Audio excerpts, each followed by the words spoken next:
I looked back across the career I've had at the jobs I've had and thought about of the day-to-day stuff I was responsible for, what did I enjoy most? What brought me peace? What brought me joy? What wasn't boring? Where was I learning?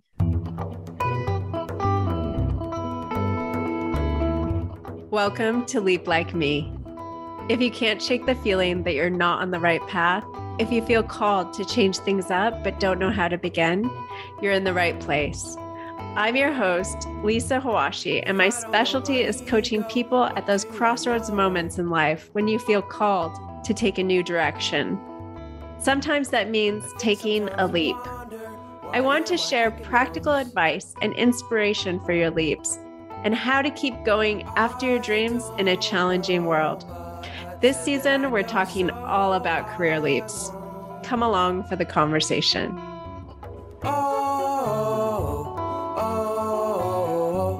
Hello, everyone. This is Lisa Hawashi, and welcome to Leap Like Me. Our guest today made what she calls a major COVID-19 pandemic career change.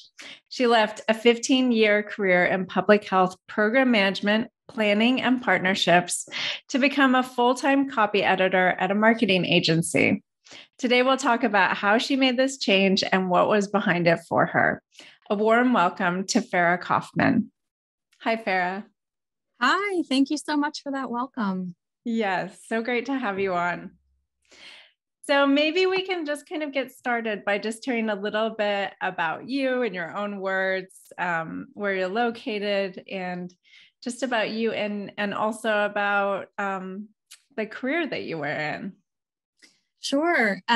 So there's so many ways to tackle, talking about yourself. And what I'll start with is that I grew up in Maryland, and that's important context for me and how I was raised and how I grew up and influences in my life.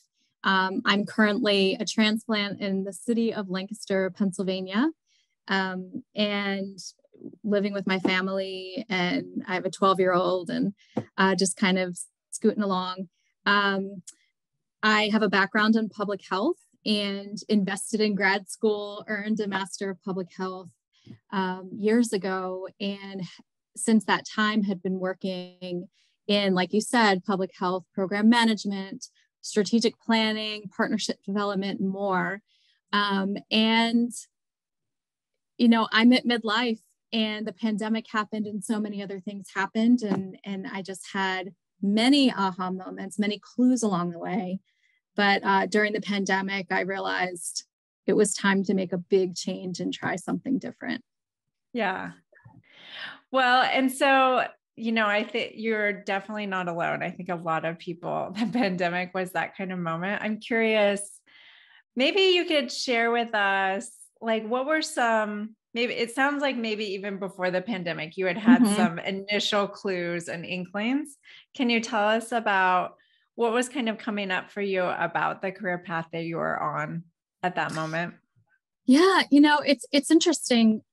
As you invest in college and even grad school, and I was in my 20s, mid to late 20s when I went to grad school and found public health as a profession, as a field. I felt like I found my people, and I still feel that way. But the kind of role I got into, the kind of pathway, was managing all of the operations and all of the politics and all of the logistics and all the day-to-day.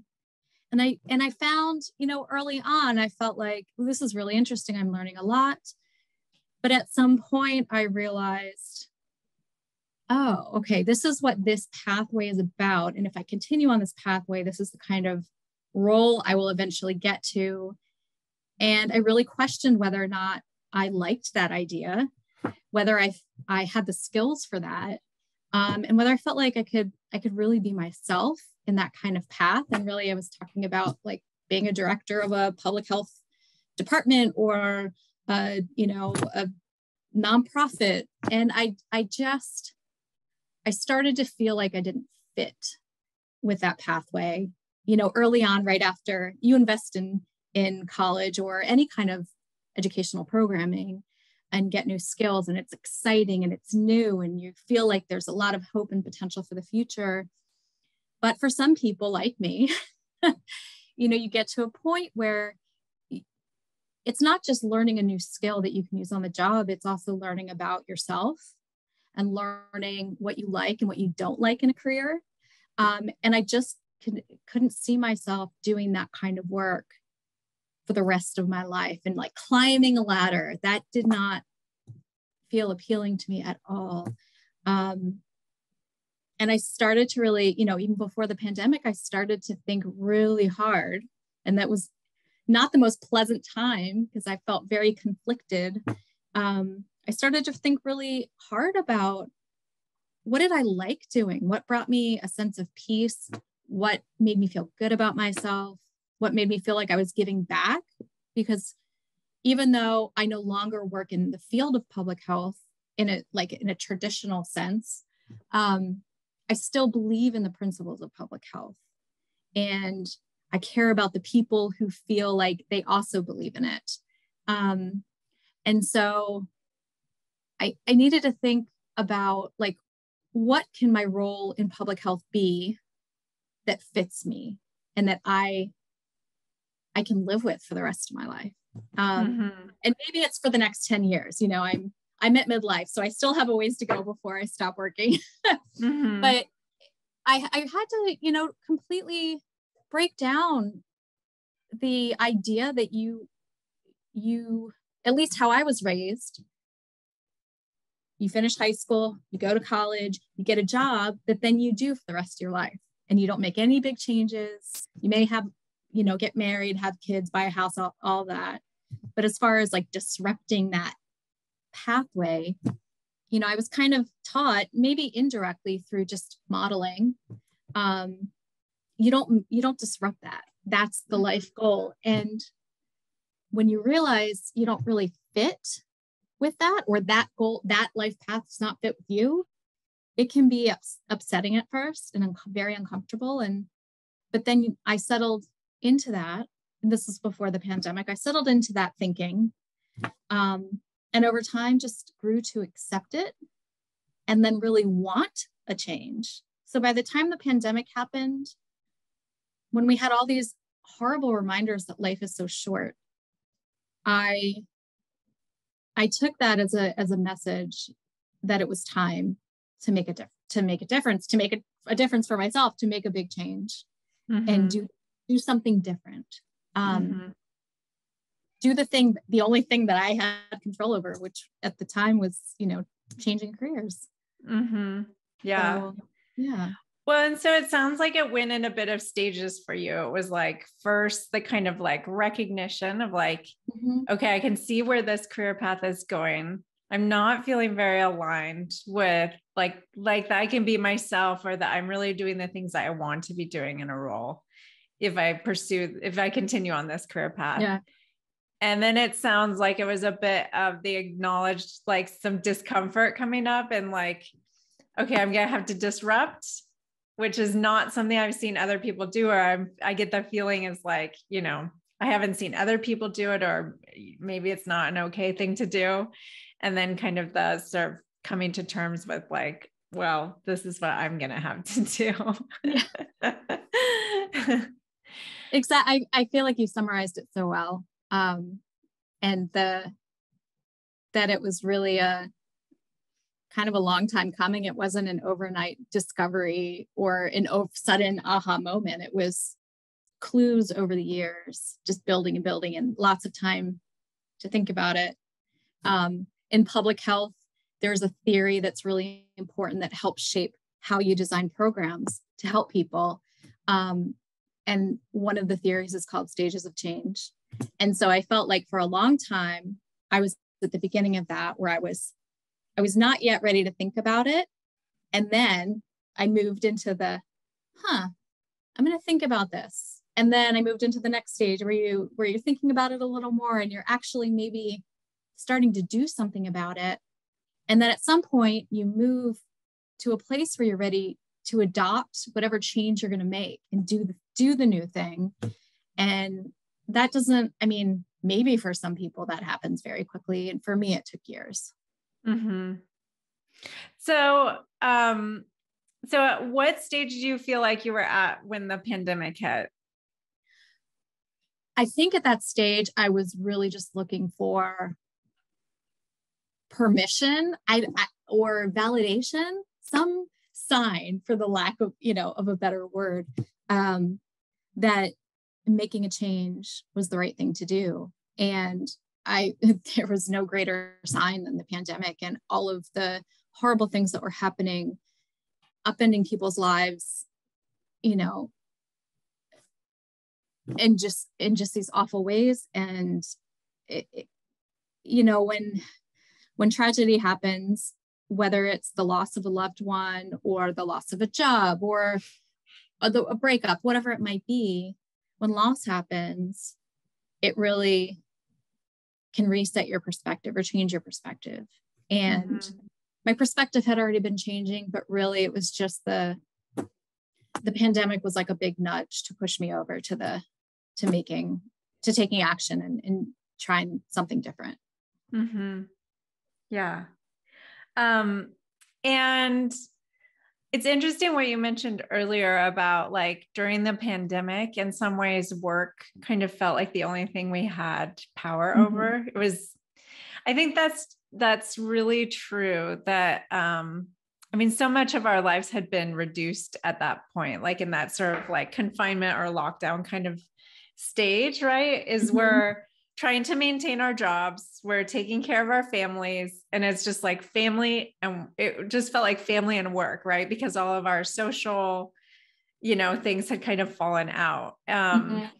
And so, yeah, I think that's an interesting thing to notice, is just like, that's probably a big reason why there's been like the great resignation or the, so many job changes, as people are like sitting there with like their work lives, essentially, in this more crystallized way. Yeah, that makes so much focus, sense. Exactly. Yeah. And I'm not the only one, in my small little world, who I know there are lots of people out there I don't know who've made also big, career changes.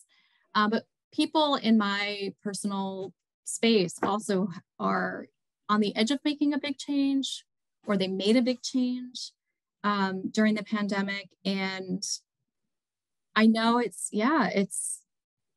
people I know and don't know. It's happening everywhere, where there's just like, okay, this is the thing I have control over, and I don't have to, if I'm not happy, or I don't feel good about this career path or job or whatever it might be, this is the thing I can do. I'm going to do it.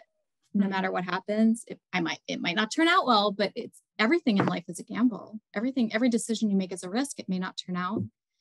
And if you have the luxury of taking a risk like that and knowing you have a safety net if it doesn't work out, like I did, I just want to acknowledge that I definitely had a safety net. Then you have to go for it. Farah, I'm just going to pause here. And I just want to note for your audio, I think I love that you're using your hands, but it's thumping the desk. Oh, okay. And which I think that your mic is on your desk. Is that right? Yeah. So there's a little bit of thumping sound that might affect the audio when they go to edit it. Okay. So maybe continue using the great hands, but don't touch the desk. Don't touch the table. Yeah. What I just want to pick up there. So as you were making your changes, what kind of safety net did you have? I'm married, and my husband has a good job. It's stable, decent, wage, the living wage. My son is old enough where if I needed to take a job outside the home, I've worked from home for a very long time, but if I needed to take a job where I had to go to an office, which I know no one was doing in the pandemic, but now that's starting to pick back up, that I could leave him home alone for, an hour or two, and he would be fine. I don't have small children. There's another salary, I can't not work. for our family, I have to make an income. But we had enough of a cushion where if I, had to take a big pay cut, I could do that. If I needed to take a little break between the end of one job and the start of another one, I could do that for a very short period of time. So I think that's what helped. If I didn't have those things, I don't know if I would have felt good about changing careers at this time. I might have felt like I wanted to change, but I couldn't. Right.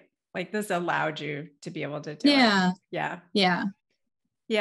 I have two very small children. I have a 3-year-old and a 5-year-old. So I hear you about the young children.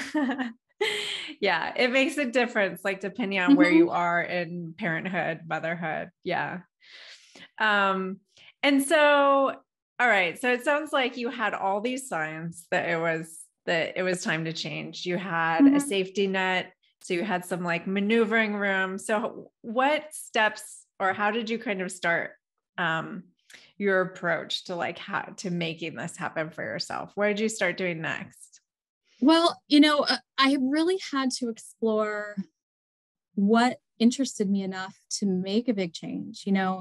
I didn't want to just move to another job to get out of the one I was in. I wanted to move to something that was exciting to me, just like public health was at the beginning of my career. And I'm going to be 45 this year. So I've been working in public health for a long time and haven't had to think about, well, what else would I be doing? What could I do instead of, this? And so I had to take time to explore. And what that looked like was looking at job descriptions to see, what do I like about this? What don't I like? Is this the kind of job I could see myself doing? Are there at least pieces of it? I think, oh, I like that. Now, if it was pieces, then I could take that and see, is there a job that is just this, these three things? I looked back across the career I've had at the jobs I've had and thought about, of the day-to-day stuff I was responsible for, what did I enjoy most? What brought me peace? What brought me joy? What wasn't boring? Where was I learning? And I realized there were a couple themes. One was I really love helping people. And that's such a broad, bucket that helping people can look like so many different things. And I had to accept that, helping people isn't just being an operations manager and making sure a nonprofit or a program in a nonprofit is functioning so that people who are receiving the program get what they need. It's helping my colleagues and helping the company, maybe help change culture in the company so that people feel more invested and more like there's a community there. So I had to, redefine what helping meant and what I felt like, it meant to me anyway. And I also realized, my roles have been largely leadership focused or, kind of externally facing in many ways, where I had to work with organization executives and leadership and external partners. And that's very different than having more of a behind the scenes kind of role where you're still helping to keep things up and running, but you're getting to do it in a very behind the scenes, quiet way. I'm a huge introvert. I'm kind of off the charts there with being an introvert. And I realized there wasn't, introverts can have leadership roles and they make fantastic leaders. For me, I felt like the older I got, the more behind the scenes I wanted to get. And so that was another theme that stood out to me. So helping and being more behind the scenes. I also really enjoyed writing and helping others write, and kind of coaching them through the writing process by editing. And I realized, oh, okay, the thing that kind of ties all those things together, where I'm super behind the scenes, I have this like quiet meditative role, and I'm helping other people, is copy editing. And I never thought about copy editing. I did a ton of copy editing and proofreading in all of my jobs because we were putting out reports and proposals and fact sheets and, you know, every kind of resource that you can think of. And so I definitely had done a ton of that. And I liked the writing, but I liked the editing more because it was more collaborative. It was more about helping your team tell the strongest story it can, helping your team, whether the story is a newsletter or, you know, a proposal or, you know, a press release, whatever it could be, helping the team tell the story it wants to tell in a way that meets the goals. And I loved that idea. And so then once I knew that, I started looking out there for copy editing roles to see, well, what does that actually look like in the day-to-day? The first part of that process took a really long time. That was a long step because I'm not the most decisive person. And deciding to completely change to me took a lot of thought and time and planning. Yeah. Well, and it sounds like you really looked over I mean, you know, when you mention looking over your career and trying to figure out I like what you described, that it was, you know, what brought you peace, what brought you joy, where were you learning, where were you, I don't know if you said interested or excited, but yeah. So I'm curious, like, what did you have? Were you following like any books or, you know, where did you get those ideas to kind of go back over your career, looking for those like signs or clues? I have a habit of looking for patterns and themes and things. I'm a very abstract thinker, and I'm always looking to see how things connect and looking for themes that emerge from like over time, or whether, you know, at work, I, you know, have to take in a bunch of different information and then create a proposal out of it or create a report out of it. And so it's the habit of kind of pulling lots of different pieces of information, distilling it and making meaning from it. And that's kind of a habit. So I think I was always wired to take that approach, but also where I am in my life, I think being at midlife, I've become way more introspective than I was before. You know, I was, when I was in my 30s, I was focused on my child and being a new mom and, you know, buying a house and kind of those milestones. And now I'm at this place in my life where I have aging parents. My son is 12. I'm in this weird middle, and whether it's a midlife crisis or some people say midlife opportunity, I'm just thinking a lot about, I'm looking back and looking forward a lot and thinking about what everything means and why. And so I think the combination of how I'm wired to look for themes and just being reflective at this point in my life made all of that process possible and made it look the way it did. Yeah. Because these are things that I've learned through the coaching process is, you know, being able to do that with clients, you know, to kind of pull out those themes and take those in that like self-knowledge or what you're learning about yourself, and then being able to apply it in how you design your next thing. So it sounds like you're really doing that. And so you said like that process took a long time for like you to like kind of pull all those things together and then be like, I think it might be copywriting or copy editing. Right? Yeah. So what steps did you take at that point? Like when you were kind of starting to settle in on like, you kind of had your target at that point. Yeah. So, you know, I went through a phase where I had to look at what I knew and didn't know and be very honest that I have done a lot of copy editing, but I really don't know how to do that as a job. I've never done that as a job. And so in the process of looking out there at job descriptions for proofreaders and copy editors, I took stock of what I need to, what knowledge gap I need to fill. I signed up for a copy editing certificate program.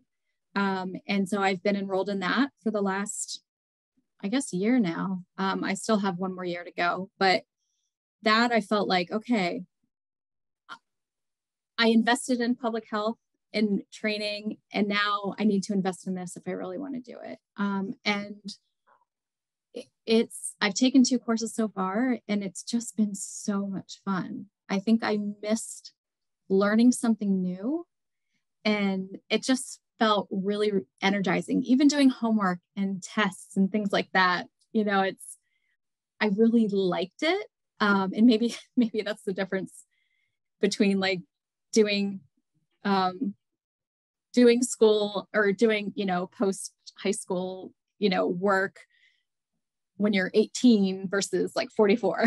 I really found joy in those classes, and the idea that I could have a whole other career. I mean, I'm only 44. If I work till I'm 70, 75, I mean, I could work longer in copy editing than in public health. And that was very exciting to me and not daunting at that point. Once I was able to make it real by signing up for a certificate program, it was no longer this abstract, thinking about my future. It was real, and I was taking practical steps.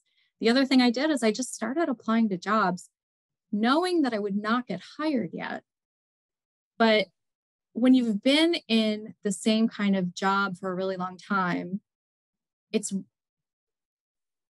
hard to, looking for new jobs and applying is just really hard. It's hard to get over the hump. It's easier to stay where you are than it is to update your resume, write a new cover letter, all that stuff. Ugh, I hate it. But so I knew I didn't like it. So that's why I thought, well, you have a job. You don't need to leave your current job. You have the luxury of time. Just start applying now, assuming you will not get hired. You will not be invited for interviews. Nothing will come from it, but at least you've started building momentum so that when the time comes, when you really do need to change jobs or really want to change jobs, you've already done that hard early work. The work that nobody likes to do when it comes to applying. Yeah. What part of that would you say really brings up the feeling? Yeah. What part of it? I mean, there are many parts to choose from. I'm just curious for you, what, because I know it blocks a lot of people. Yeah. It's the idea that you have this piece of paper, and now I know it's all digital, but you essentially have this piece of paper where in 2 pages, more depending on what kind of job you're applying for, you have to convince someone that you are the person that they have been looking for, and you will change their lives. And that is just not realistic, but it just, the idea of that to me that's just not how I operate in my day-to-day life. That's not how I interact with others. And so you have this one thing where you have to sell yourself on a piece of paper with no other context. And I get you have a cover letter, but still it's all that package of things. Somebody can then look at that and decide you're not good enough, or you're not a good fit, or you don't know enough, or whatever it might be. And that's the idea of rejection is, it doesn't matter how old you are. You could be 75. Being rejected by someone else, and especially someone who doesn't know anything about you, doesn't have enough context to know what you have to offer, really. That's painful. The idea of it's painful. So why not just avoid it, or if you have to do it, it's just unpleasant because you're just sitting in all of that while you're doing it. Well, I love your strategy of saying like, I've got nothing to lose. Like when it's low stakes, maybe at the moment that it's low stakes is a good time to kind of like swallow the medicine, right? To like, to just like kind of force myself to start getting fluent in doing this. I think that's right. And I mean, I think about my friends and loved ones who have been in maybe the same job or the same kind of career for a really long time. They haven't had to apply for a job in a while. And I'm also part of a generation where, you know, if you went to college, you went to grad school, you probably weren't changing jobs every year. Where I know it's different today with younger generations where it's more like, okay, I'll do this for a year, do this for a year, do this for 2 years, whatever it might be. Yeah. Which I love. I kind of love that idea. I love the idea that you can try all these different things and you're not stuck. But yeah, when you get out of practice, then this thing of applying for a new job becomes really, it comes bigger than it really is. And so when it's lower stakes, when you know you have the luxury of being employed and you have the safety net and you don't have to, you're not applying for a job because you know you're going to leave the other one tomorrow, then I think it's easier. Mm-hmm. So what kind of, I don't know if you would call it a routine, but what kind of like, what was your applying routine kind of looking like as you started getting into it? Yeah, I every day I would take some time, not at the same time every day. It was whenever I felt in the moment. I looked at different sources for copy editing and proofreading jobs, different combinations of words. And part of me felt like I don't want to entirely leave public health. So are there copy editing jobs or proofreading jobs in healthcare, in, you know, public health research or nonprofits or, you know, even for-profits that are touching health care and public health in some way. So at least I'm connected to the content. It's, you know, a mission I believe in overall, versus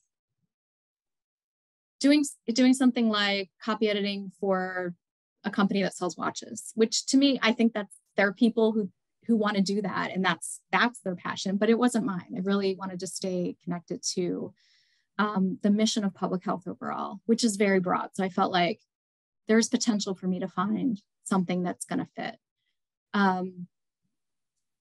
So then, I mean, I just scoured job listings and job descriptions and applied, you know, maybe for a handful of roles. My plan was I'm going to apply for a handful of roles, take a break, apply for a handful of roles, take a break. And I definitely got rejected for sure, because that's normal when you're applying. But I got really lucky. The stars aligned, a role opened up at this marketing agency that only focuses on public health topics. And they loved that I had a public health background. And they cared less that I had never worked as a professional copy editor. I think they realized, all right, she's done enough copy editing. We have a need that has just opened up. And it would be great to have somebody come in who kind of gets not just the topics, but the overall tone and mission and values that are kind of all wrapped around public health. And I'm still shocked that it worked out. I'm still shocked that I have this job now. I feel really lucky. I feel like, I mean, I am lucky. It's all kind of random, but that I had a goal and I got what I wanted. And maybe they feel like they got what they wanted to. And I know nothing's perfect, but it just worked out. And it wasn't easy, but it happened a lot faster than I ever expected. Mm-hmm. How long had you been like kind of, practicing sending out your resumes and looking for jobs and all of that when this happened? Yeah, like 6 months. So not Mm-hmm. really that long, and it was more of an exercise of practicing applying for jobs, really, Mm-hmm. and putting myself out there in this new profession, um, and figuring out, okay, it didn't work here. So it didn't work with this job. So what do I need to like tweak Mm-hmm. and change? So then the next time I put myself out there, maybe it goes a little differently. And I mean, I think looking for jobs 6 months is not that long. Yeah. Could you estimate like how many times you had like sent out a resume and cover letter at that point? I mean, it wasn't that much. It was like maybe 5 to 10. So Mm-hmm. I know some people go through 50, 60 Yeah. more. Uh-huh. And I think if I had really needed to find a new job at that point, I would have gone that route. I would have,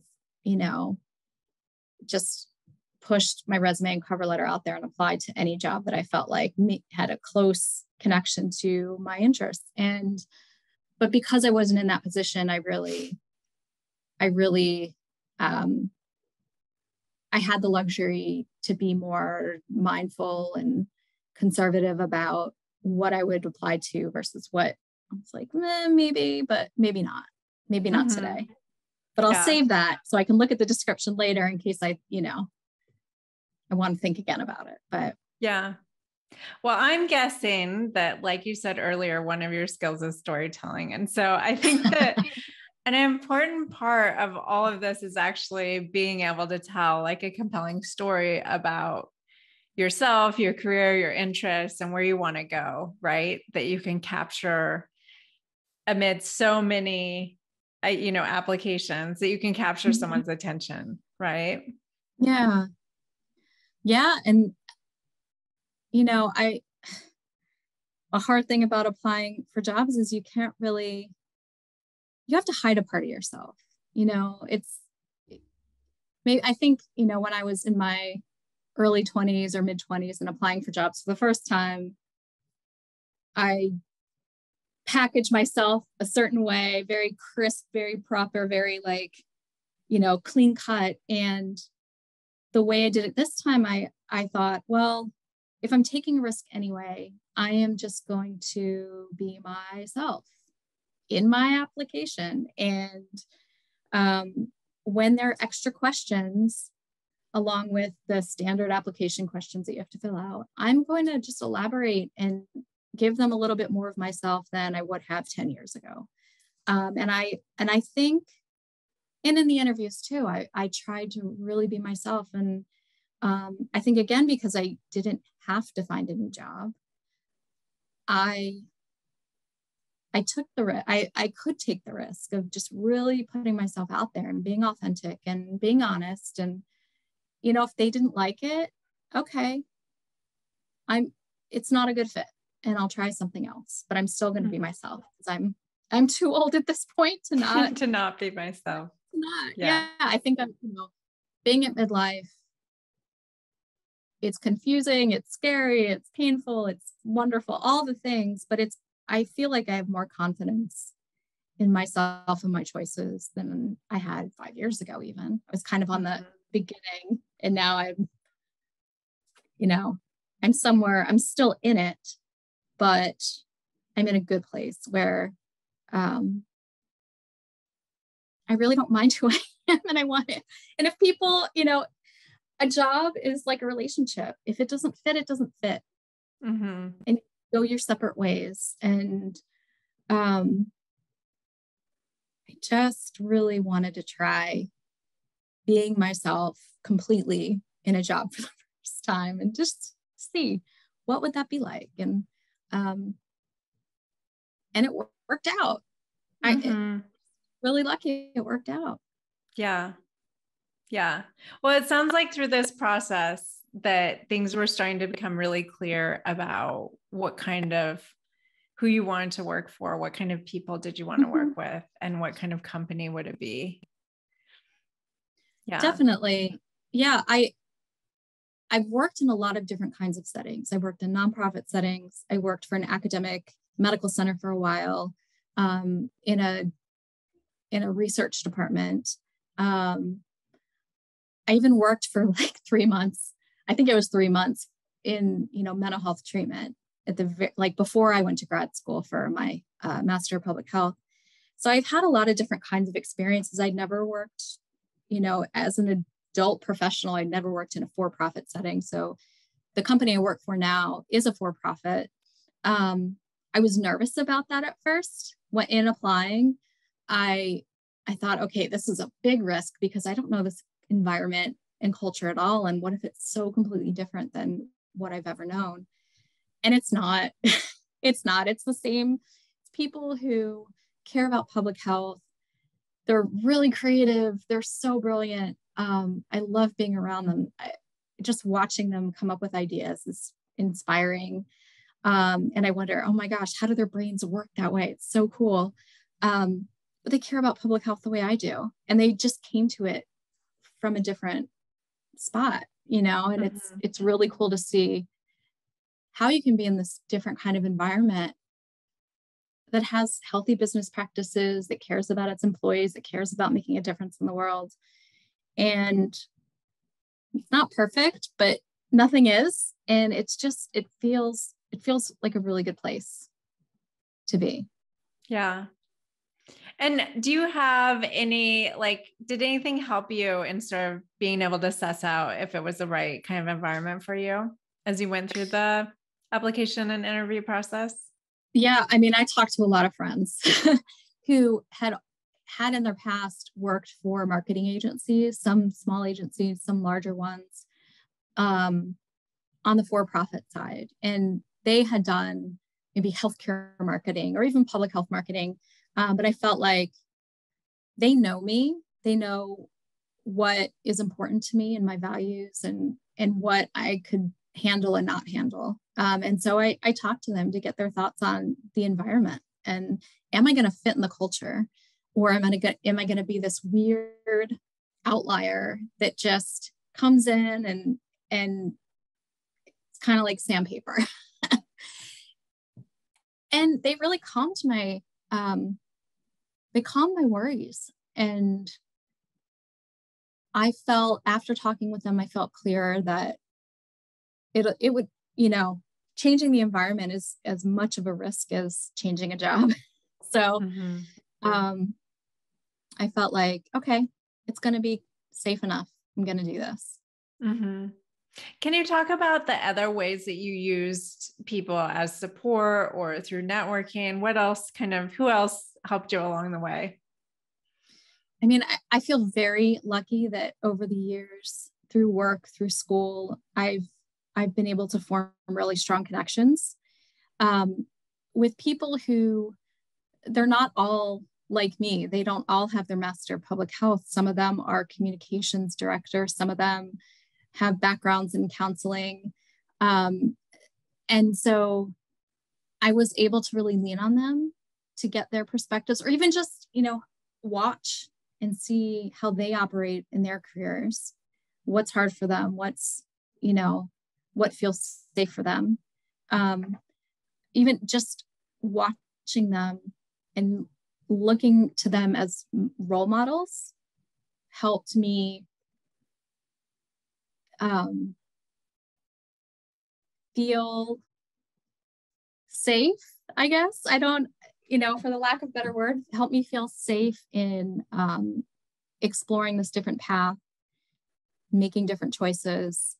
Even just the idea that, in my last role, there weren't many people like me who had public health backgrounds. A lot of people had more like counseling backgrounds, but we all still came to the same organization to work collaboratively to make a difference. And I felt like with my public health background going into, say, a marketing agency, I might be the only one with a public health background, but I'm not the only one coming in with the idea isn't to come in with all the same experiences. The goal and where I find the most joy is when you bring people together that have all different kinds of backgrounds and ways of thinking and ways of doing, and seeing what you can make of that. That's where all the creativity happens. That's where the great ideas come from. That's where you get people saying, oh, I never thought of it that way. Wow, okay, that's awesome. Let's try that. And seeing kind of that in my network, in past jobs and people I care about in their jobs, that in itself was really helpful. I mean, I definitely talked to people. I vented to people. I, had lots of phone calls or, video chats where I would say how I was feeling, get kind of input on how I was feeling and what I should do about it. But it was more like about watching people in my environment and saying like, well, how do they operate in this kind of situation? And I don't know, it just helped me realize I'd be okay. Mm-hmm. Would you say that you kind of already had like a core, like a pretty close-knit group of kind of friends / colleagues that you were leaning on during this time? Absolutely. Yeah. I felt really lucky in that way. With every job I've had, there's been at least one person that I felt immediately connected to, who over time we've kept our connection. And so having different, sources of counsel from different parts of my life, was a good gut check, and a check and balance too. It wasn't just people from my last job that I leaned on. It was people from my childhood who are, my best friends, and people from, my first job after grad school. It just, I needed a cross section of perspectives to help me feel like I was making the right choice. Mm-hmm. And so when you got this new opportunity at the agency, did you just kind of know like this is going to be the right one? Yeah. When I had my interviews, when you have an interview for a job and it feels like a conversation, you're talking to a friend, that's how the interviews felt. I felt so comfortable, and that's not normally how I feel with interviews. It felt very easy. I had a lot of interview rounds for this role. The last round was just a quick chat with one of the executives, and I felt like I was talking to an old friend. Mm-hmm. And it felt so good. They were excited about my public health background. I love public health so much. I'm a huge public health nerd. I love everything about it. And I've never been in a position where people who have not been in public health have been like, wow, that's so cool that you have a public health background. So that felt really good to me. That was a novelty. I felt like so many things about the company, the environment, the culture, the people, it felt like a good fit even before I walked in the door. Mm-hmm. I got to say that your experience is really reminding me. I don't know if you know this about me, but I started my career in copy editing for a magazine. And it was my first job out of university. I'd studied English, which you're like, what am I supposed to do with that? And on the side, I went to university in New York. And so on the side during my college years, I had been like really enjoying like the art scene in New York City. And so I had been like, I was studying writing and literature at school. And then I was like really interested in art on the side. And I applied for a position on an art magazine, and they just really liked the combination of like what I had been doing with art and, in terms of like, my interest in art with the combination of the writing. And so yeah, I had been kind of like pulled out of a stack it seemed miraculously like the editor-in-chief had like put a #1 on my resume. And he told me that when I went into the interview, I was like, how did that happen? I mean, I saw the stack on his desk. I was like, I don't know how that happened, but it did. It felt really magical. Yeah. Yeah. Mm-hmm. Sometimes things you have the up. right combination, right? Of like these mixtures of interests and skills are just what the other person is looking for, right? At the right time. I don't know how often that happens. But when it happens, it's pretty special.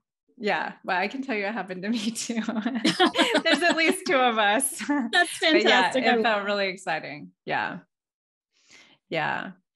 So you are about just under a year in this new position. Is that right? Mm-hmm.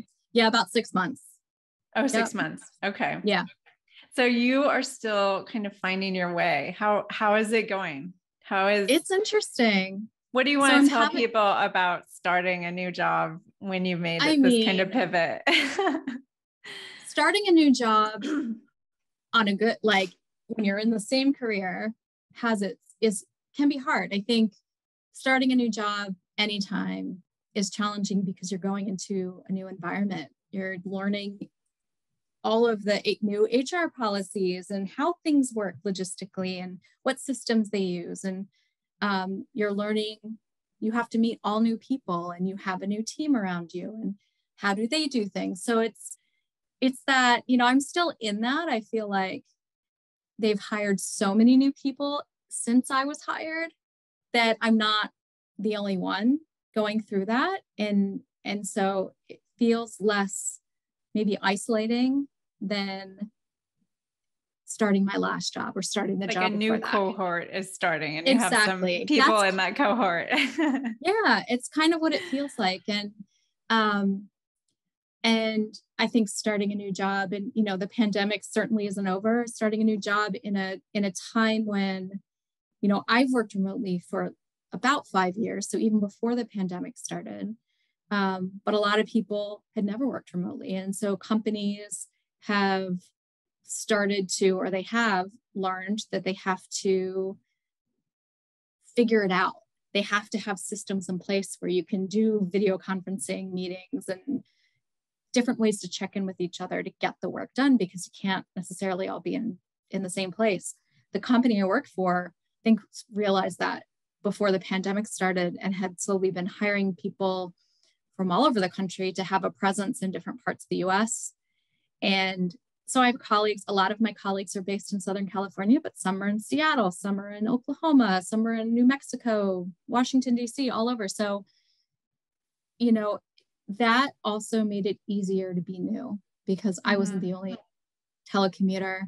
I am not the only public health person there. I've learned on my team, I am, because I'm on the creative team. So it's all the people who come up with all the ideas for the ads and the approaches to how they're going to market something, which is so much fun to be around. But there's a research team and all those people have public health backgrounds. So I still have people I can really relate to. So that also made being new easier. That being said, starting a new job is still challenging because you have to learn all of those new things that I was talking about, and then starting a new career where I've never done this work, 5 days a week, 8 hours a day. It's really interesting. The cool thing is they're really flexible and really open to me creating new systems and creating new ways of doing. And I can bring that abstract thinking and that planning, background that I had to use every day in public health. I can bring that to my job now. The outputs look different. I might come up with a style guide versus a public health plan, but the process is very similar. And so I'm learning that it's not, certain things are very different, but it's also still very similar. Like how I have to do things is very similar to how I had to do things before. Mm-hmm. it's surprising. I thought it would be vastly different, and it's really not. Mm-hmm. And what has been some important points of support, like as you've gotten started? Finding an ally, within the company who is not my supervisor, is not necessarily, is someone who could advocate for me, but is not obligated to because of any kind of hierarchy. Like having an ally / friend who I can go to when I'm stressed out or when I'm confused, or sometimes when you're new, you feel kind of dumb or you make a mistake that seems silly. Curve. Yeah, exactly. It is very steep. And so I feel very lucky that I was able to find that, in the first couple of weeks, somebody on my team just was really kind to me. And my expectations aren't that high. That's really all it took for me to feel like, okay, I can trust this person and be there for them, and they can be there for me. And so I think that was really important. In addition to having a really good supervisor, I got very lucky.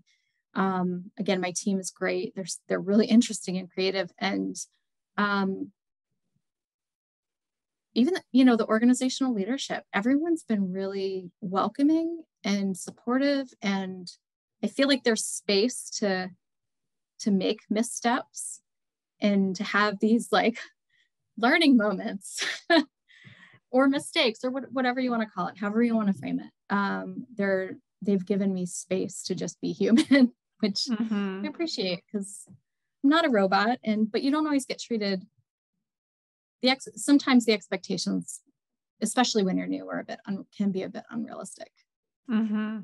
Yeah. Well, Farah, I just, there was, the piece of your story where you are kind of still using public health, but in a different type of role, one that like fits you personally better. Like that story really resonated with me because I saw it happen in my father's career. He started out as a chemical engineer and found that just engineering wasn't really the right fit. And he later moved to a sales role that was, sort of in the same like industry for the people that he used to be, he used to be that person. He was now like selling to them. And he just loved, working. He loved relationships and talking with people, and just like loved then using his background and everything that he knew. And kind of like you, he also had like a sunk cost in his education in that field, and this was a way that he could use it, but in a role that was a better fit for him personally. Right. And so and then I saw him like go on, he was really happy in that role for many years and started his own business doing that. And so was able to like, keep going. So yeah, I think it's a really smart strategy. And certainly in my own personal life has been one that I saw, was a really good fit, Well, I think part of the process of trying to figure out what was next for me definitely involved a lot of, thinking about not wanting to give up everything that I invested in, because I invested in it for a reason. What brought me to public health was this passion for wanting to help make a difference in the world. And then I knew it wasn't going to be, being in a clinical, more like treatment focused role. It was the other part of the spectrum where you're trying to change entire systems at once. And I didn't want to give that up. It was just the day-to-day is what I wanted to change, and not the kind of umbrella I was in. And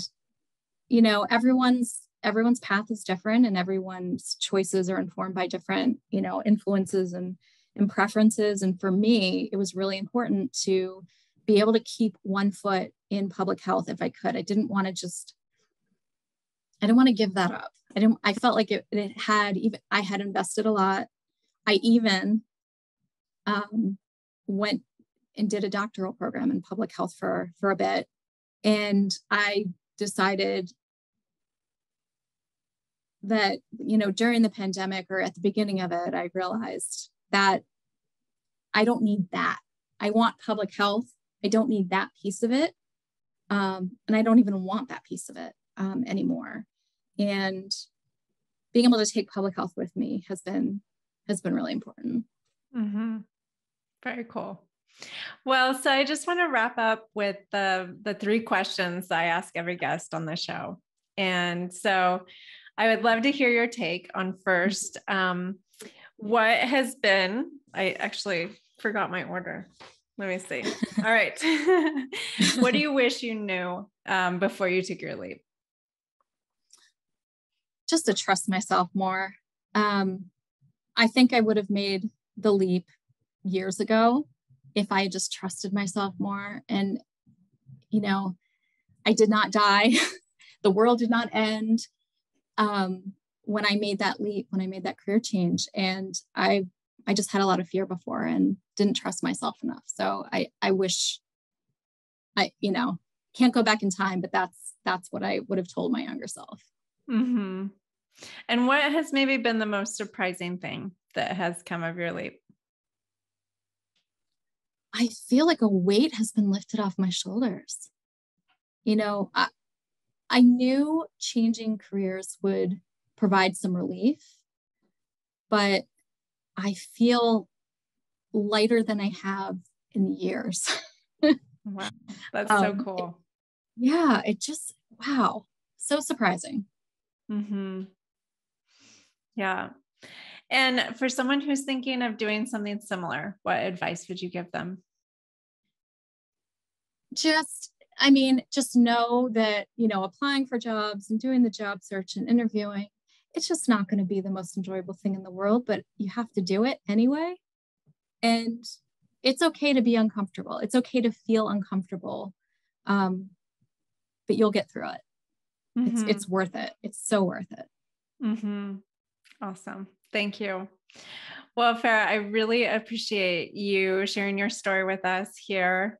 It's been such a great conversation. And go ahead. I was going to say thank you. This was, I love talking about this stuff, and I really appreciate the opportunity to share a bit about my experiences and I don't know, maybe somebody who is like on the cusp of making a change, maybe this can help nudge them. I don't know. Yeah, that's my hope. Definitely. Yeah. And so if people want to follow you or connect with you, how can they do that? I'm on LinkedIn, Farah Kauffman, and they can connect with me there. Sounds good. All right. Well, thanks again for being with us. Thank you so much. It was great talking with you.